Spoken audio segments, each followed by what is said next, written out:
are? The Three Amigos! There we go. Once again, I'm kind of tickled that instead of just calling this Tuesdays with Mike and Mark, it's Mondays with Mike and Mark Tuesday edition. Well, on my channel last night, we had Top 10 Tuesdays, special Monday edition. So what does the top 10 refer to? We show the top 10 best David Miscavige shoops, which is like a funny Photoshop. Yeah. And we had some really good ones for the first week. And then we've got already, like I got 15 really, really good ones last week. I've already got 30 amazing ones today after last night's. Goodness. People didn't realize like anyone could do it. So once the internet gets excited about something, they rally, you know, they really, really want to make crazy pictures of Dave. And most of them, I think, thanks to Aaron, most of them are Keebler theme based. So got a lot of Keebler and baby, just everything small, anything small, Dave and small. So it's lots of fun though. It's really brings me great joy. Somebody asked me on my live stream, when did I do on Sunday, whether anyone in Scientology ever makes any jokes about how small Miscavige is. Not when he's around, they don't. And I explained the whole joking and degrading thing. Yeah. But I would have said, and I want you to correct me if I'm wrong, that even behind the scenes, people did not make jokes about his height, right? No. Yeah, no, I don't. No, because of the snitch culture. Yeah. I mean, even if I had made a joke like that to Marc, knowing that Marc wouldn't ever snitch on me, there could have been someone in another room that overheard it, and they would. You know what I mean? It's like, it's just too dangerous. Yeah. It's like, Mike, just because I have an OCD thing, do you mind just tilting your camera just a little down, just to raise your head? Oh, yeah, there we go. Perfect. Ugh. It's been, you sunk back down again. Get back up there. I'm a sinker. Yeah, you're a sinker. We should just, Aaron, go like that. It's like this is the Piston Podcast right here. We're on the Piston. You've now joined the Piston Podcast. I like to move up and down on the tone scale. What is this channel? What are we doing here? This is the lunatics. This is the lunatics get together. Yeah. Okay. This is ridiculous. The name that Claire has used has got to be the next best thing to Aaron. Claire. Well, you know, Claire. I never knew this. We found out last night on Top 10 Tuesdays, because also on Top 10 Tuesdays, we're going to have a guest on and we're just going to ask them about some of their stories in Scientology. But Claire's mom named her after reading Dianetics, Claire, which is the French word for clear. Oh, wow. I was like, what? Her mom, and we heard a bunch of other stories about her mom. Her mom got hit with a brick while they were building the St. Hill Castle. Her mom got hit with a brick and knocked unconscious. But so her mom wasn't the sharpest tool in the shed. Just because she got hit with a brick? Well, also she named her kid after a stupid book by some fuddy-duddy science fiction writer. Come on. It's not like naming your kid after a Depeche Mode song or something, you know. It's a whole nother level of nonsense. Okay, so how are you doing in the LRH birthday game on YouTube subscribers, Mark? I'm up to 20,000 subscribers. We are falling behind, though. I'm supposed to be like at 27,000 by now, per my graph of 5.4x all the way up to 80,000. I was down stat and I assigned myself lower conditions last week. And I whipped myself. That's not a Scientology thing. I just like getting whipped. So I whipped myself. I'm going to have Claire put you on rice and beans. Excuse me. Oh no, Claire won't do that. Out of self-preservation, she will not do that. There are many ramifications of rice and beans. that Claire's not a big fan of. So, You not could the least sleep in of which is sleep me. in the basement. What's that? No. You Oh, could no. sleep in the Not the basement. least of which is just me being cranky, much less the gaseous side effects of that. Let's see. So I want to start out. Well, there is a question here, because it's kind of the question I was going to throw to Mike anyway. Let's just see here. Valerie Boljak, Priscilla, despite her faults, handled Elvis's estate amazingly for Lisa Marie. I think she just wants to spare oldest Riley, so that's Lisa Marie's oldest daughter, Riley, with a new baby from demands from twins father and train her in on it. Okay, so that wasn't a question, but the question I was going to throw your way is, because it's one of these things, because it's in the tabloid headlines and it's being actually misreported everywhere, what is your opinion on Scientology's role in the Lisa Marie Priscilla Presley drama? If anything, I mean, if anything is kind of what I'm asking. I don't think that the drama between them relates to Scientology at all. I just think that's mother and daughter shit, and two strong-willed, pig-headed women. I don't know that there is any Scientology involvement in that. I honestly, my opinion is that Scientology is probably staying pretty clear of anything on this subject right now, because there is no good that can come from it. I mean, they are paddling frantically as hard as they can to deal with the fact that there is en theta media every single day relating to Shelley or Dave or the lawsuits, or now the fair sales tax, or everything. It just keeps coming, and that topic is not one that is going to end up with any good news for Scientology. There's not going to be any theta press coming out of any story relating to either Priscilla or Lisa Marie. Right. Absolutely. Okay, I see another one here. Mike, this is from Heather B. Do you still mess with the private investigators that follow you around? And same question to us. Well, they don't follow me around anymore. I would if they did. I'd have a great time. It's always entertaining, but they don't bother. I guess that enough videos ended up on YouTube and in the aftermath and various other places that it just became a lose-lose proposition for them. So, no. Yeah. I was going to say, Aaron, that's actually, it's per L. Ron Hubbard policy that it be a noisy investigation. But that's the exact thing that hurts them now, is because everybody's got a camera and everybody's got a platform. And so when they do these noisy investigations, exactly per L. Ron Hubbard policy, it ends horribly for them. So It's not a good, this sticking to LRH policy thing is definitely going to be the bane of their existence with all the recent developments in technology. I like to think that there are many decades of doing noisy investigations without, just because they're supposed to and not because they were actually going to accomplish anything. Yeah. I feel like it's had an effect similar to, they had to stop giving people antibiotics every time they went to the doctor with a cold because they were creating all these antibiotic resistant viruses. Scientology has created wee monsters who are impervious to anything that they can do because of everything they've been doing over the last 50 years. There's just nothing else they can do. Yeah. Scientologists' ultimate kryptonite is ex-Scientologists. That's true. And there's more ex-Scientologists by manyfold compared to current Scientologists.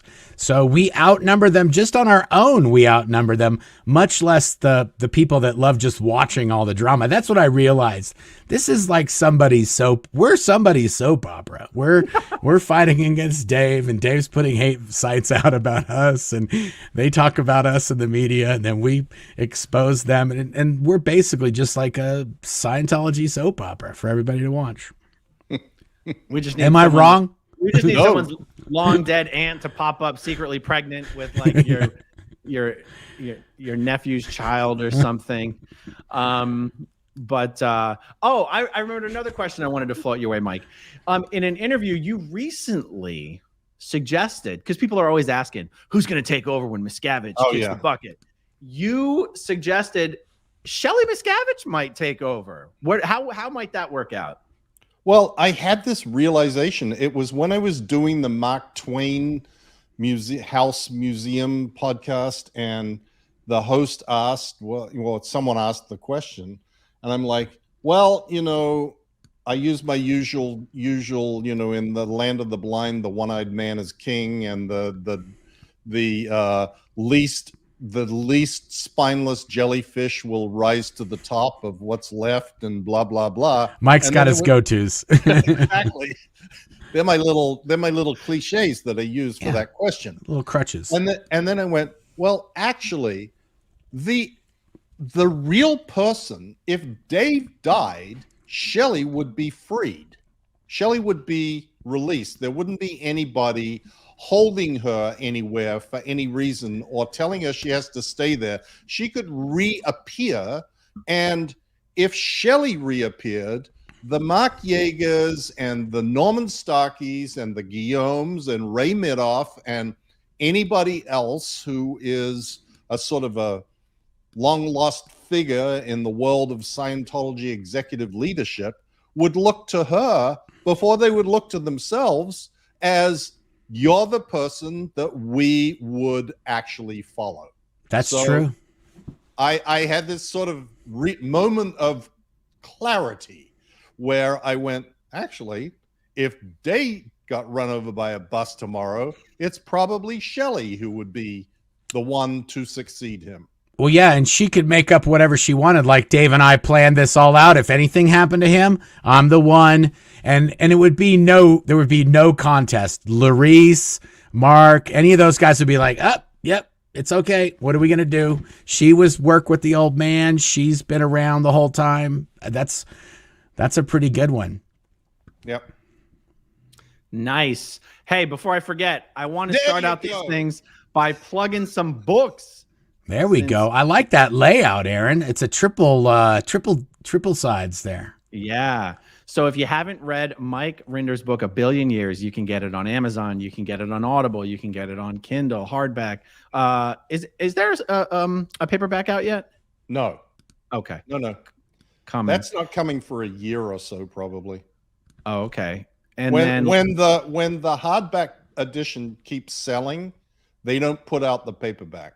They put out the paperback when the hardback stops selling, and it continues to sell. People keep telling their friends, you should buy this. It's a great book. You should read it. So yeah. Mark, I pulled up your website and it looks very sparse. The word is sparse, and it's in the middle of an upgrade as we speak.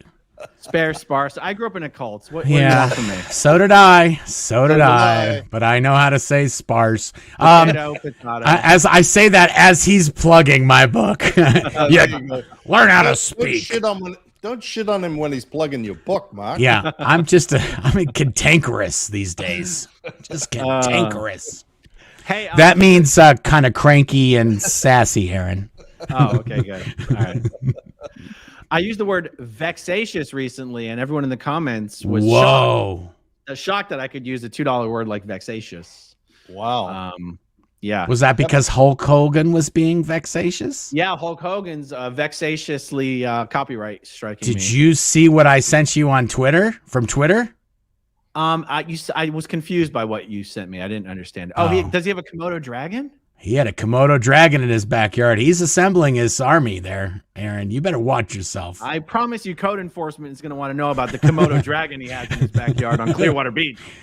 It looked like it was in Florida. I could see kind of the wispy weeds growing out of the sand of the beach in the background. Yeah. All right, here's a question from Vonda Gardner. What level of the bridge has David Miscavige reached since he doesn't seem to allow himself to be audited? Is it safe to say he's probably finished OT8 by now, or do you think he just never bothered finishing 5? No. He was like, when I was still there, he was auditing on OT7. Okay. See, that's safe.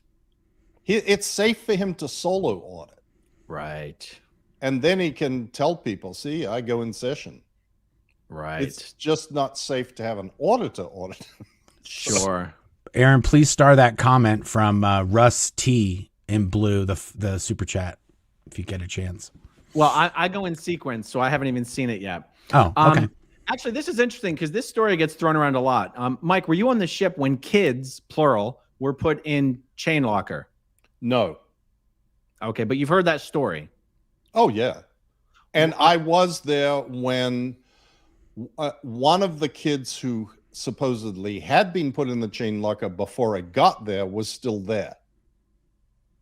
Still on the ship or still in the chain locker? Still on the ship. Still on the ship. It's like 1979. Hey, are you still in there? Oh, dude. But a bunch of other men or women got assigned to the chain locker. Oh, so it wasn't an unusual thing. Oh, no. Oh, so help. It was kind of scary, frankly. Help us landlubbers understand what's the chain locker and what's the problem with being in it. It's small. It's small and dark and stinks, and the chain locker. No, rusty. The chain locker is where, like, an anchor is attached to a chain to drop to the bottom of the ocean. That chain, when the anchor is up on the ship and you're sailing, is kept in a compartment called the chain locker. Right. And it just literally falls from the deck into this hole, which then fills up with the chain. When you're at anchor, the chain is pulled out, so there is room for something else to be in that chain locker. But it's not intended for, people to be in. So when someone's assigned to the chain locker, does that imply the anchor is down and that's the only reason there's any room in the chain locker, or are people being stuffed in there with the chain? No, it means the chain is down. Okay. And it's disgusting, it's wet, it's dark, and it's rusty. Yeah, it's like being put in solitary confinement. I get it. There's no light, there's no doors, there's no nothing. It's just you get, pushed through the hole and you sit in there. Amazing. It didn't even occur to me actually that that mindset that first of all, because I always heard the story of this kid being put in the chain locker, and I thought it didn't occur to me that the chain locker was a regular punishment, but it was the kid that made the story interesting. I didn't realize being put in the chain locker was a regular punishment on board the Apollo. I got to be honest, that makes the hole at the int base make a little bit more sense to me. Yes, it does. Yeah. Did the as far as how such a thing could happen, the chain locker is kind of a precedent. Yeah. Correct. Like being thrown in the lake. Yeah. Right. I was just going to say, what is it on the overboard? Is that above or below an overboard? That's below an overboard. So that's on your way to overboard. No. It's worse than. Oh, okay. An overboard was almost symbolic. I mean, your hands were supposed to be tied with a ribbon that you could, and there was this little ceremony, May your sins be washed in the deep or something. Subscribe to the deep or some shit like that. It was like, I remember they used to say it at the in base when they throw you in the muddy lake. They'd be like, may we commit that's what it is. May we commit your sins to the deep. And then we would get pushed in, Aaron, in uniform. So you'd be in full uniform and they just push you in. And it was like a 1.5 foot deep. So you just go, and you would just land in the mud. 3 feet of mud. Yeah. And then it'd be like, there's like dead birds and squirrels and shit in there. It was nasty. But then people start. It's not even knee-high water? No, it is now. They made it nice, but it's still, you couldn't drown in it. ever. It'd be impossible unless you had no arms and no legs, but you would just literally stand up and the water be up to your knees. Got it. Okay, so let's see. Michelle Carpenter has a comment. Does David Miscavige SC on Hollywood Boulevard? If you know, you know. Either way, thank you for all you do, and don't spend this all in one place. Well, thank you very much, Michelle. And I do think that would be it's a question. Oh, it is a question. Does DM? Yes, it is. If you know, then you know. Okay, what do we have here? Oh, another one from Jerry. Hello, Jerry. Who in Scientology decides where a new Sea Org member is posted? Does the recruit have any say in the decision? No. No, if you get recruited for AO, you go to AO.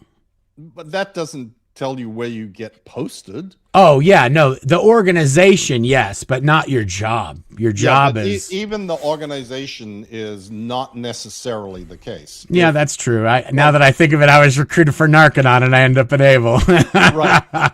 I was recruited to be in Follow Anzo and ended up on the Apollo. Yeah, so that's true. Okay, it does when you're being recruited, but once you get in the Sea Org, all bets are off. They put you wherever they put you, and that is covered in the Sea Org policy.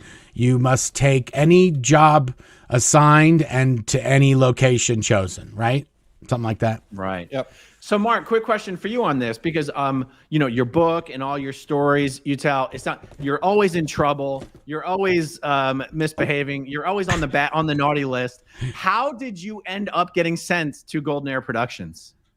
I was not always in trouble. I was only in trouble when I got to it. Before that, well, maybe I was in trouble at Able too. Yeah, I don't know, man. I got I'll tell you why, Aaron, because all of the people that are trying to go to INT that are Sea Org members, they, in most cases, had a life before they were in Scientology in the Sea Org. And that's where you do things that disqualify you for INT. That's where you do drugs. That's where you have a record. That's where you steal shit. All these things that you do when you're just a kid or you're just a regular person that are, in most cases, not that big of a deal. Like smoking a joint or something like that. But once you get into Scientology, any of that can't be the case if you want to go to INT. Because I grew up in Scientology and went to Scientology schools, I didn't partake in a lot of those things. So, right. To be more clear, I didn't divulge that I partook in some of those things. There you go. There you go. And we have a great observation here from Denver, Steve-O. Scientology must be all powerful. They were able to move Monday forward a day on the calendar. Well, yes, that was us. Yeah, we did that. We did that because we have SP powers. Oh my God! Quick, guys, before I forget, a video idea. At first, I thought this would only be a 2-person video idea, but it's going to be like a 5 or 6 person. So we can bring in Claire, we can bring in Christy, maybe we can even bring in Heather. Here's the idea. I was reading the transcript of the last time David Miscavige was actually deposed, and it is hilarious. I feel like we need to act it out. If you read this thing, it is hilarious. Is that the one where they keep calling him Captain Miscavige every time? Yes, Captain, yes. And is it Arnie Lerma? I don't remember. I have probably Grady Ward, Keith Henson, and the lawyer for Dennis Ehrlich. Yeah, Grady Ward and Keith Henson. I'm looking at it right in here. Palm Desert. Church of Scientology. David Miscavige Thursday. The deposition of David Miscavige. Jesus Louises. For defendants, cross complainants, RTC. That's not what I'm looking for. Wyman, Butzer, Kukul, and Silbert by William T. Drescher, Esquire. Does that ring a bell? Yeah, Drescher is the Scientology lawyer. Law offices of Michael Lee Hertzberg. Scientology lawyer. Rainbowitz, Budin, Standard, Krinsky, and Lieberman. Scientology lawyer. Yeah. Lawrence Heller. Scientology lawyer. Jeez Louise. Go to the next part. It's not organized in a sensible way. Oh, okay. But Well, it's maybe next time you decide to read something on a live podcast, maybe one of these organize things- it in a sensible way. This is just how silly it starts out. The thing starts out with something innocuous like, have you consulted with your attorney about the proceedings? And Miscavige is like, it depends on what you mean by consulted and conferred. That's the way the whole thing goes. There was an earlier one than that that's even funnier with a lawyer called Toby Plevin that I think was in the Bent Corridon case. And Toby Plevin spent 4 hours trying to get him to answer, where did he go to school? What level of education did he have? I mean, it was just ridiculous. Like, what do you mean? What do you mean by education? Yeah. Where did you go to school? Well, how do you define school? Because we have Scientology school. It was just like, It's like the sea lawyer adventure of a lifetime. exactly. Even the questions or the answers to the questions, he has questions about those answers. So it's like, you just like, it's like getting in a word chain, getting in a deposition chain. So reading how this thing went made me wonder whether, let's just say everything goes exactly as we would love it to go, and he ends up getting deposed in this labor trafficking suit. One, I wondered if lawyers are allowed to ask him questions about things like the size of the Scientology membership. And two, whether he would be so bold as to say things like, I have no idea what the membership is, or things like this. Are lawyers allowed to ask questions of that variety that might not seem to have any direct bearing on the case? No. Well, yeah, they can ask anything they want, but his lawyer will say, instruct you not to answer. Yeah. Okay. Form of what is it? Form of the question. Form of the question. Form of the question. Form and substance of the question. They're outside the scope of the. And if the plaintiff's lawyers did that and asked a whole series of questions that were not relevant to the issues in the complaint, they would take that back to the judge and say, Your Honor, this is why we told you he should not be deposed. Because they are just using this as an opportunity to mess with them for ulterior motives and ulterior purposes, and that would be used every time in the future that someone wants to depose him. Got it. Makes sense. That does make sense. And even still, he'll probably put on a show just like he did before. So it'll be the most unproductive thing that ever happened in the case. It'll be 100% worthless. But it is what it is. You got to still do it.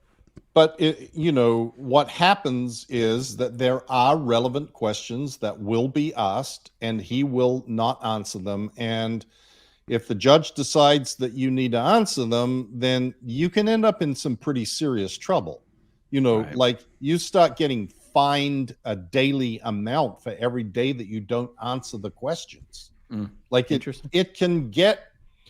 can get pretty punitive for if you piss a judge off enough, and a federal court judge has basically, nobody can second guess them on things like that, and they just get to decide, yes, I'm ordering you to answer it, and if he refuses, then I'm going to start sanctioning you, and if he continues to refuse, the sanctions grow. And so Scientology has been, in one case, RTC was assessed a damage for refusal to turn over information in discovery, which is where a deposition takes place, of $2.3 million. Wow. As a discovery sanction for messing around with the process. So it's very real. And interesting. Those lawyers will be smart enough to frame questions that they can justify as being within the scope of the complaint, and therefore they are at issue for the deposition. Very interesting. All right, so let's tackle this. John Flatt, if DM never joined Scientology and Scientology was led by the brokers as LRH wanted, what would it look like today? Would you guys still be in, or do you think you were destined to leave no matter what? we seem to have this question once a week. That's true. But we have new viewers every week as well. I know. My answer to this, and I'm going to give the short version, is I think I probably would still be in Scientology. And, you know, if you read my book, you see what ultimately precipitated me leaving, and had those things not happened, I probably wouldn't have. So I think that that's the case. I believe that if Annie, not so much Pat was just kind of, Pat was weird. Pat was odd. A weird guy. And like, he just liked to hear himself talk. And that was his primary asset to the world, was his rambling on about stuff, thinking it was important and expecting everybody to listen. But Annie was someone who I had a long friendship with. Annie. You know, Annie was the person that recommended to Hubbard that I become the head of the Commodore's messenger org in Clearwater. I had known her since the first days I arrived on the Apollo.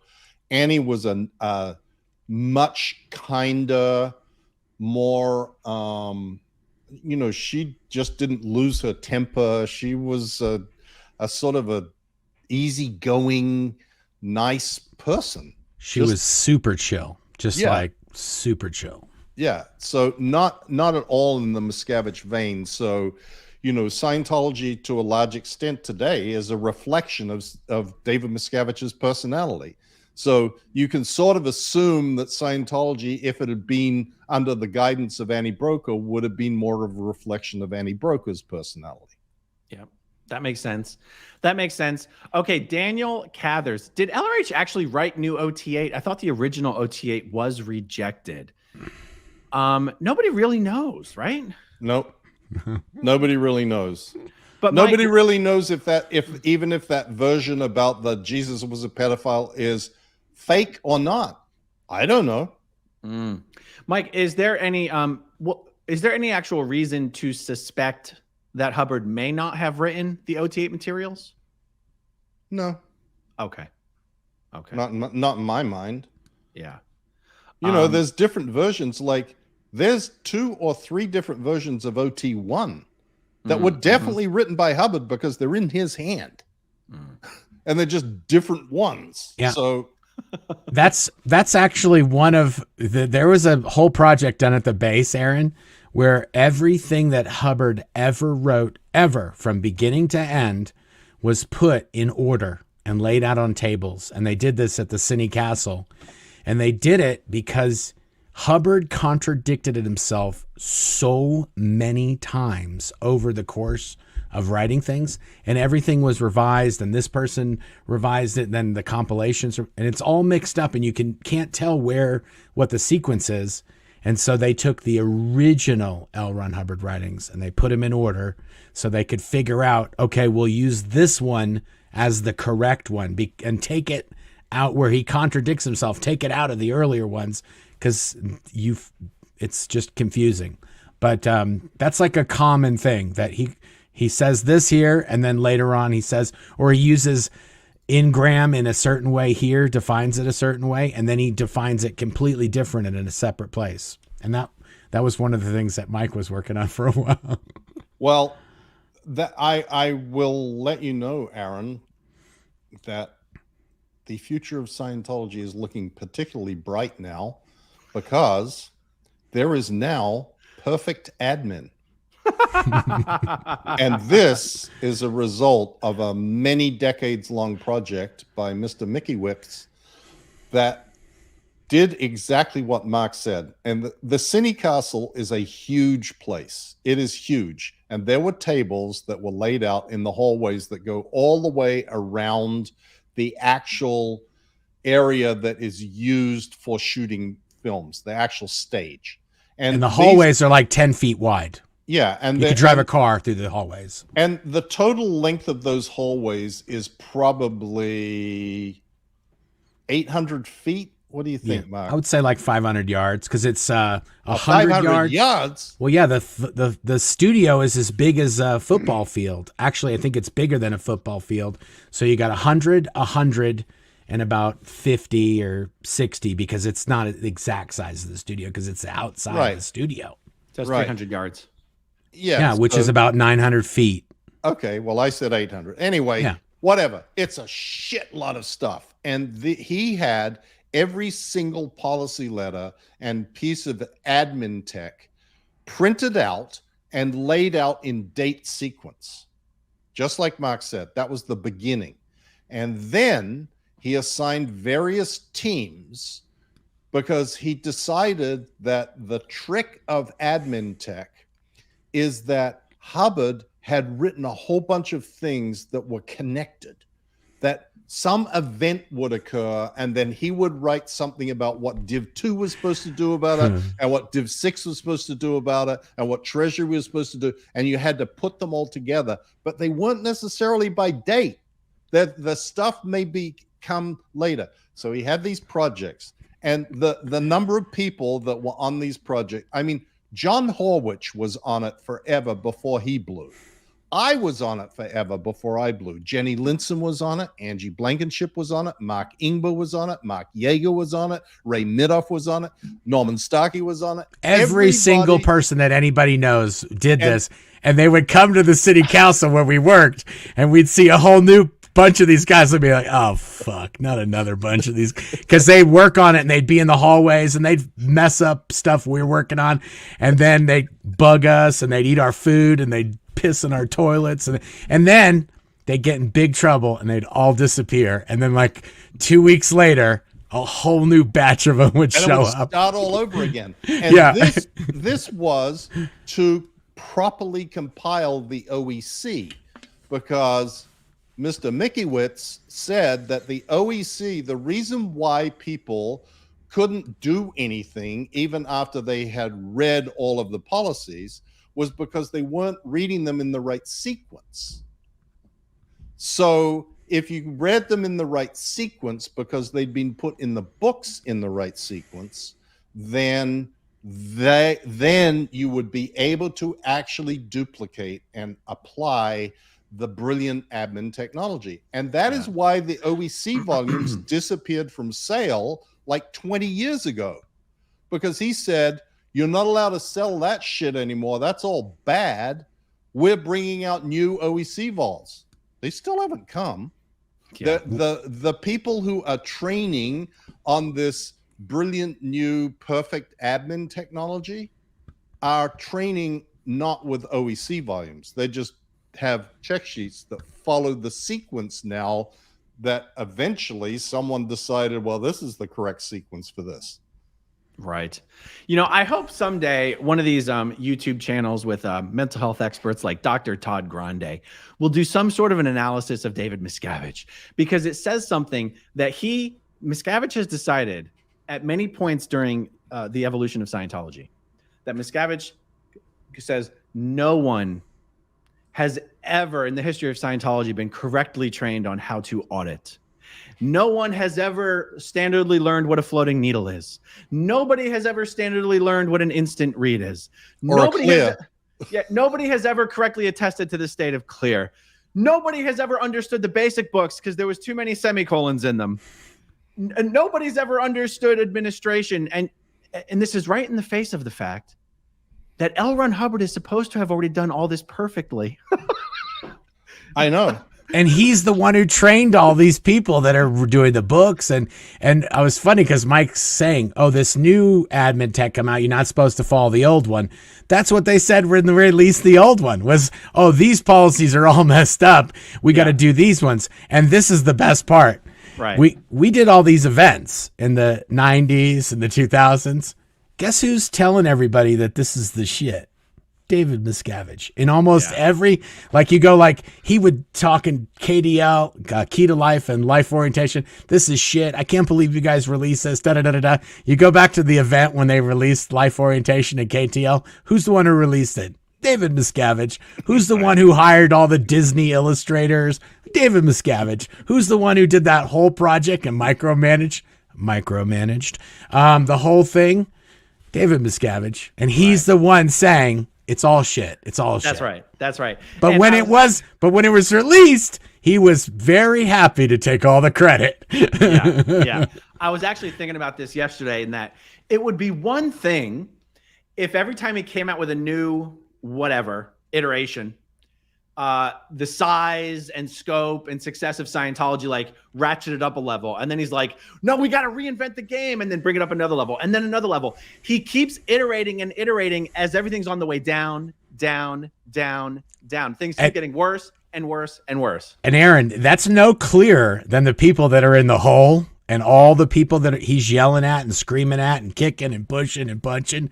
If you look at Scientology on a graph, it was pretty much going pretty much steadily up until the mid-90s. And in the mid-90s, every single graph in the entirety of Scientology starts to go down. And it's only date in Scientologists, they have a big thing about you got to see what happened right before the graph went down. And that's how stat analysis and all this Hubbard stuff works.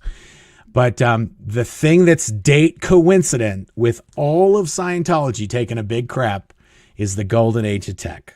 As soon as the golden age of tech was released, the statistics of Scientology have been constantly going down since then. And he's the one who invented and did the whole golden age of tech thing. So, but it is my belief that that while that may be the date coincident, the why comes earlier.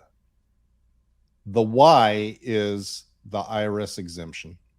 And the reason I say that is because that made Dave invincible. Yeah. It made Dave invincible in the eyes of Scientologists. It made Dave invincible in the eyes of Sea Org members.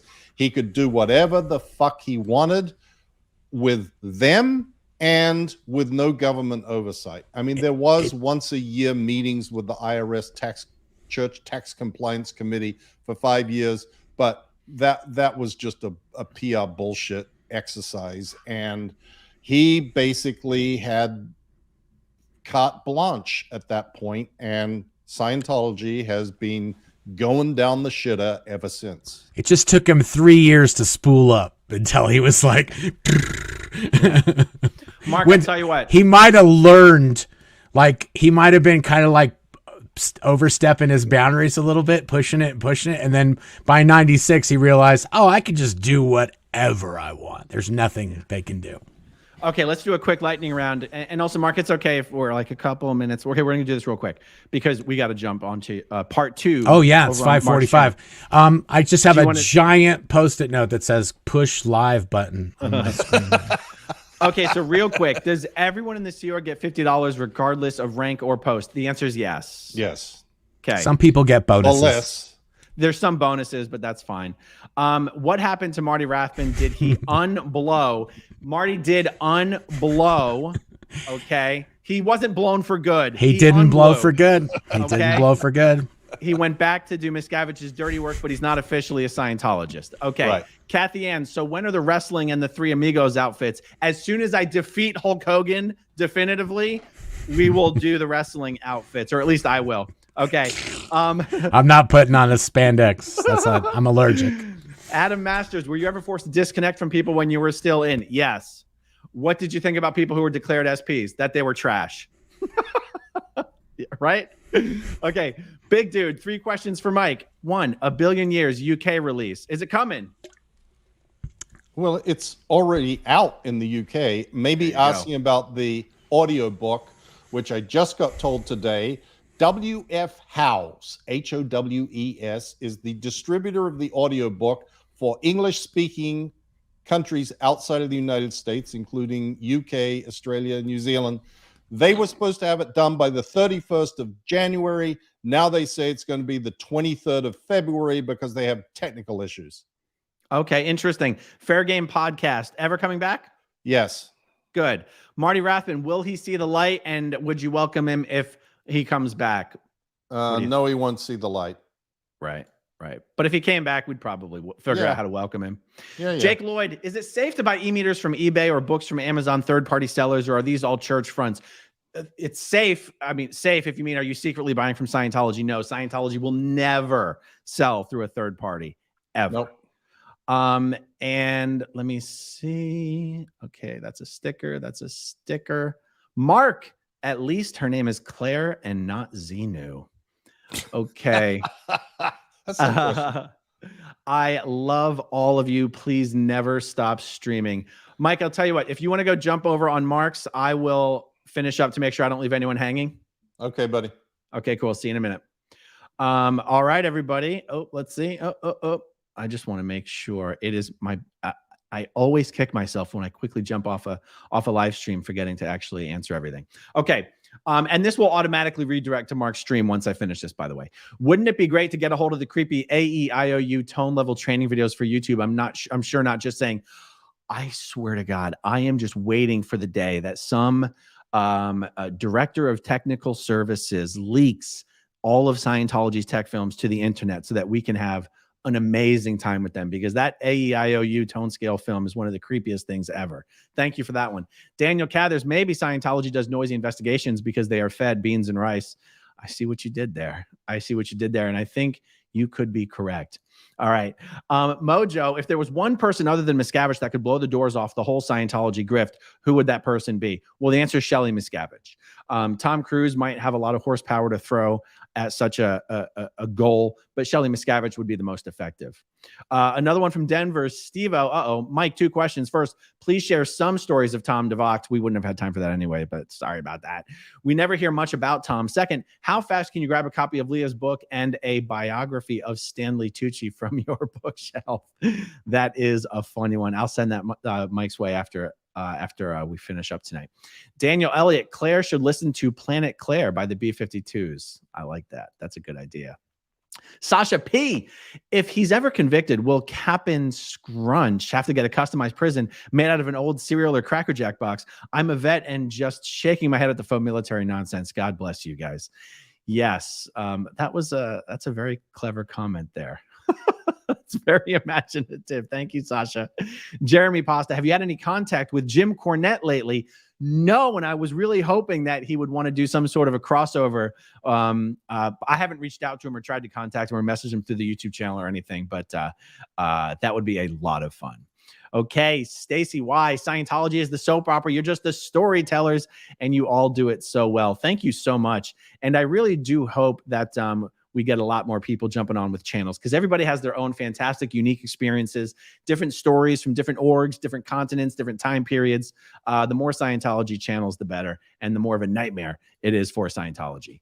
Ghost Guy, new SP Shop shirt idea. The Thetans made me do it. Oh yeah, my body Thetans made me do it would be a good one. Carla Forbes, is Shelley Miscavige just as evil as David Miscavige, and how did they meet? Well, they met working in the Sea Organization for the Commodore's Messengers org, and she is not as evil as David Miscavige. Some would say she's not evil at all. Some would say she is an enabler and complicit, and the truth is certainly somewhere in the middle there.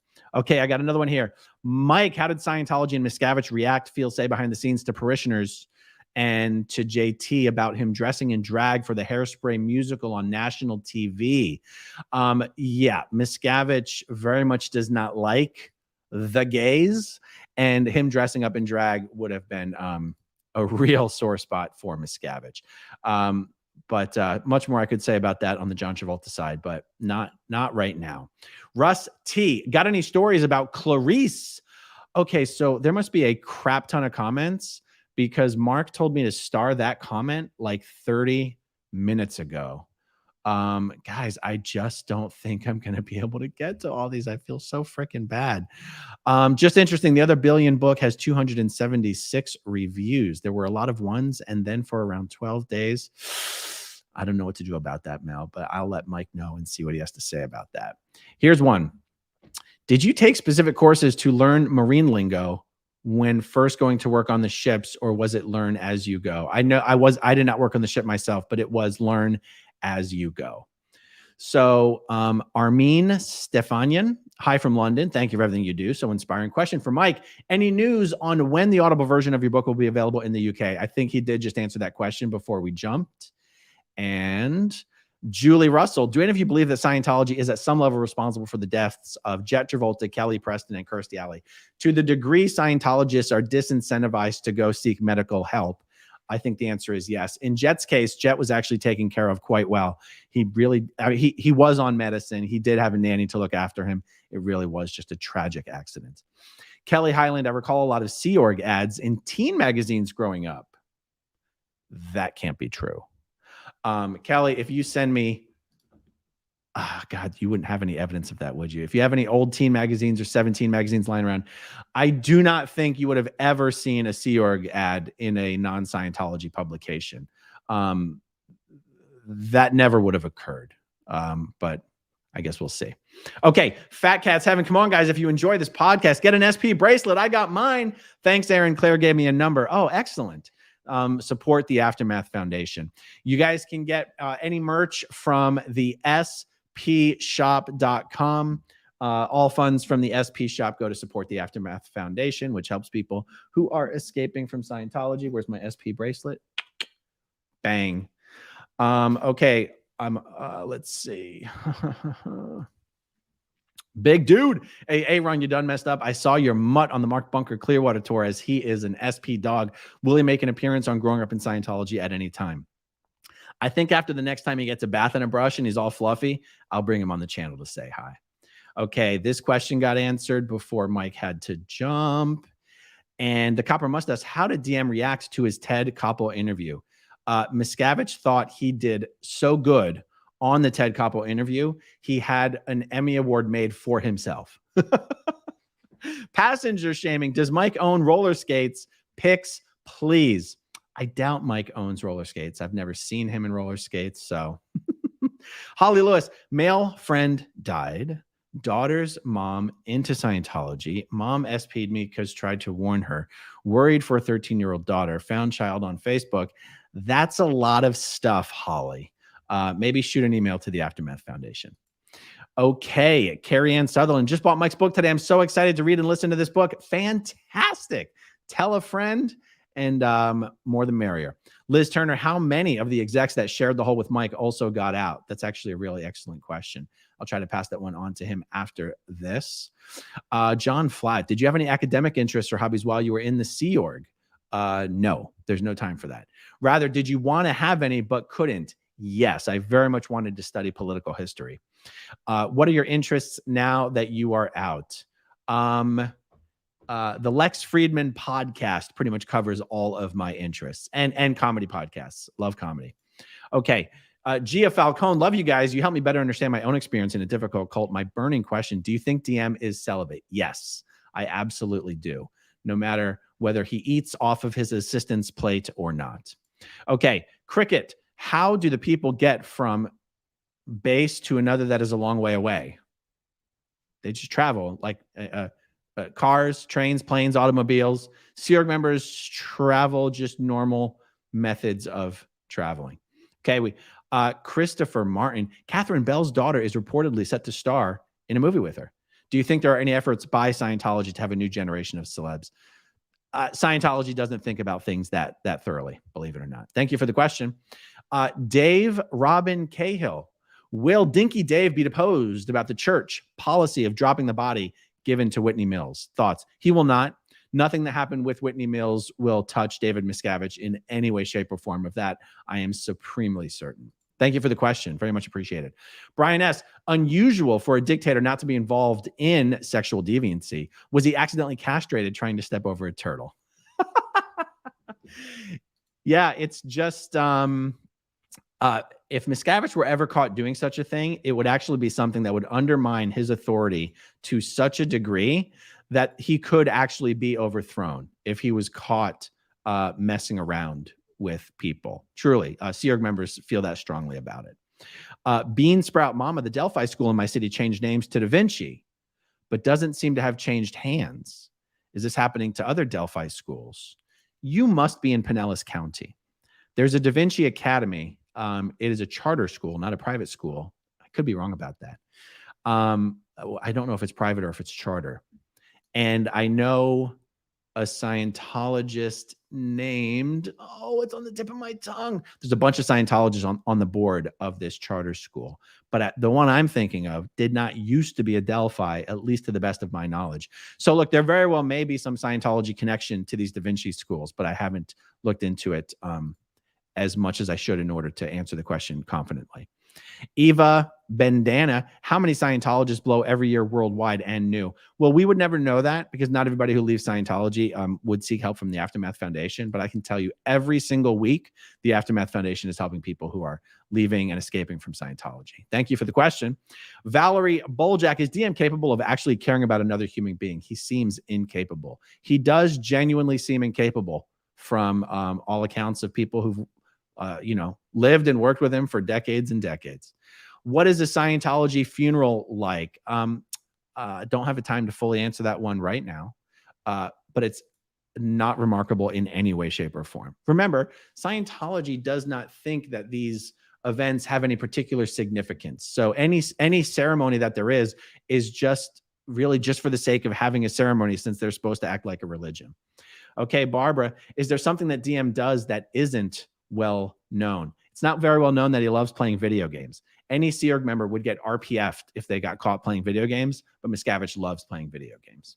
Ren B, my 14-year-old son and I are continuing through Mike's Audible book, and nothing has floored him more to this point than finding out what tax exemption is and that Neil Gaiman's parents are Scientologists. Keep up the good work. Thank you so much, Ren B. It's really cool that your son's learning about all this stuff through Mike's book and at that young age. I think that's awesome. Okay, guys, I'm scrolling through and it looks like we might be done here. Sheila, please do the dramatic reading of DM's deposition and make it a fundraiser for the Aftermath Foundation. That's a pretty darn good idea. I'll see if we can put that together. All right, everybody. It looks like I've pretty much exhausted this. Stay with me. As soon as I terminate this, we're going to be flipped right over to Marc's part 2 of all of this. All right, guys. See you over there.